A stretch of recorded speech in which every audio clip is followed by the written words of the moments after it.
Hi everyone, I'm Sherri with Garden Gate, and if there's one plant that I always put at the top of my list when I go to the garden center in spring, it's begonias. And not just one begonia, but lots of them. This is a big group of plants with lots of variety. So there's so many ways to use them in the garden. There are even begonias that you can grow indoors. And I've got a little selection here. This is just the tip of the iceberg when it comes to the variety you'll find of begonias you can grow indoors, because that's a whole nother thing. But one of my favorites I found is Flamingo Queen. This is a cane begonia. It can get up to 4 feet tall. Now most of the time you see these, they're growing in a pot and they're just long and lanky with a few little leaves up at the top. But this one keeps leaves up and down the stem, and that's what it's known for and has gotten awards for. And I just got it a few years ago, and I really like how it's growing. It's really pretty with these glossy green leaves and the kind of polka dotted look to it. Another big group of begonias is our Rex begonias. So I've got a couple of those here. They have a huge variety of leaf shapes and colors and sizes. And so you can find anything that you like.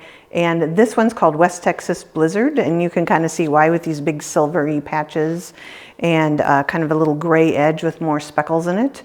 And this one is called Rothko, and it's part of the Dibs series, which is named after the breeder, but it grows about 18 inches tall, and it has the beautiful pink with the dark purple on the edges. It's just a gorgeous begonia. Now I usually stick mine in, I have a south facing window and it works really well. I've been growing some begonias there over the winter and they really like all that sun. In the summer I'll probably maybe put them a little further away or pull the blind down so they don't get too hot. And when it comes to watering, that's a really important thing with these begonias. You don't want to water too much, so be sure and let them dry out between waterings. I usually just stick my finger in the potting mix, and if it's dry, really dry to my first knuckle, then I know it's time to give them a good soak. And the kind of pot you use can matter too. I've got terracotta here because it kind of helps me not overwater, but if you are forgetful, maybe a plastic pot might be the best. It'll hold the water a little bit better. When spring comes around, these begonias can go outdoors too. They don't mind growing there. The rain is great for them. Just be sure to grow them in the shade, because otherwise too much sun and they will the leaves will scorch. And you can work them into your other containers as well. They can, you can have a thriller with a cane begonia and a filler with one of these more moundy Rex begonias. Another really pretty begonia you're going to want to give a try is Sparks Will Fly. It has gorgeous tangerine orange flowers, and against the dark purpley bronze foliage, it really pops.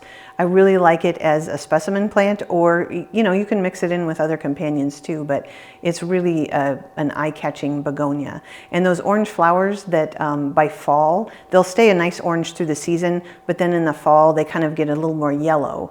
Okay, up next are dragonwing begonias. I mean, who hasn't grown dragonwing begonias, right? They're just an all-around great plant. They can grow just about anywhere. But if you want one that's a little extra special, give canary wings a try. We have grown it off and on over the years here and love the foliage. It starts out bright yellow and then matures to chartreuse. So nice pop of color for the shade if you're looking for something for that. You can grow it in more sun and it'll do just fine. In fact, I think giving it a little more sun kind of helps the foliage be a little more yellow. I could be wrong, but that's just been my experience. It'll also ensure you get more of those bright red flowers too.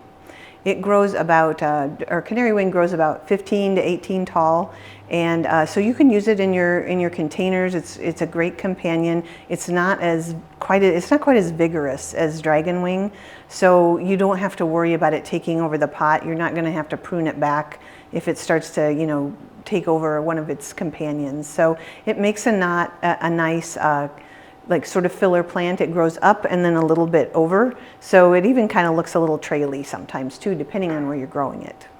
Okay, last but not least, I want to tell you about wax begonias.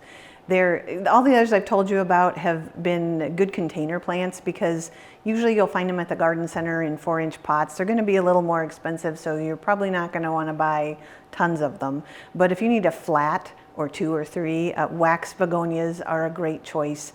They're economical, they'll grow in sun or shade, they come in a range of flower colors. There's orange, pink, white, red, and there's even bicolors. There's once in a while you'll find a bicolor, and then the foliage comes in different colors too. There's a couple shades of green and bronze, and so you can find a wax begonia that'll fit about any situation if you want to edge a border or create a mass planting. And yes, of course, you can tuck them into containers as well too. So I just love wax begonias. If you want to have that really full look, like you see in a lot of mass plantings, you're going to want to plant them about half their mature width apart, so the foliage kind of grows together.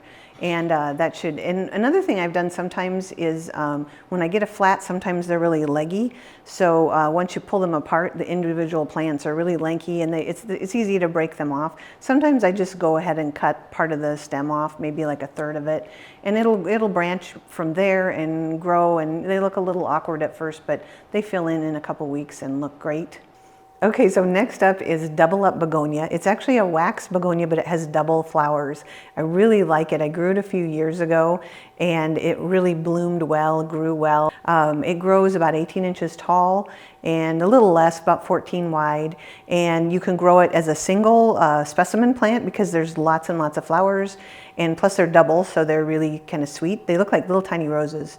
Or you can put them with companions. It's a very polite companion, and you won't miss it. Like sometimes you put a wax begonia in a pot, you don't really notice it that much. These have lots of flowers and they're double, so you won't miss out on those.